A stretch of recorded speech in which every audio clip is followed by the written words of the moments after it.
এই বিলিয়নিয়ার একদিন ঘোষণা দেন যে তিনি তার মিলিয়ন ডলারের গাড়িটা মাটির নিচে দাফন করবেন, যাতে তিনি মৃত্যুর পর অর্থাৎ আফটার লাইফেও সেটি ব্যবহার করতে পারেন। এই কথা ইন্টারনেটে ছড়িয়ে পড়তেই মানুষ তাকে প্রচন্ড রকম ভাবে ট্রোল করতে শুরু করে, কিন্তু কেউ কল্পনা করতে পারেনি এরপর কি হতে চলেছে। চিকিনিও স্করপা ছিলেন ব্রাজিলের অন্যতম ধনী ও প্রভাবশালী ব্যক্তি, আর এই আইডিয়াটা তার মাথায় এসেছিল প্রাচীন মিশরের সমাধি সংস্কৃতি থেকে অনুপ্রাণিত হয়ে। স্করপা যখন ঘোষণা দেন যে তিনি প্রিয় গাড়িটা দাফন করতে চলেছেন এবং তার জন্য একটা বড় অনুষ্ঠান আয়োজন করেন, তখন এই গল্প আরো ভাইরাল হয়ে যায়। বিশ্বজুড়ে মানুষ তাকে কড়া ভাষায় সমালোচনা করতে শুরু করে।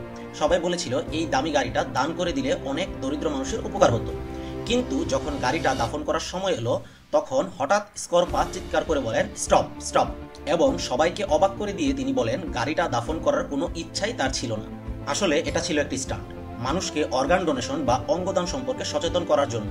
এরপর স্করপা তার বক্তৃতায় বলেন একটা দামি গাড়ি দাফন করতে দিলেন, অথচ মানুষের অঙ্গ যা অনেক বেশি মূল্যবান তা সহই আপনারা তাদেরকে দাফন করে, এটা কি হিপোক্রেসি নয়? এই কথা মানুষের মনে গভীরভাবে প্রভাব ফেলে এবং অবিশ্বাস্যভাবে মাত্র 1 মাসের মধ্যে ব্রাজিলে অর্গান ডোনার রেজিস্ট্রেশন 30% এর চেয়েও বেশি বেড়ে যায়।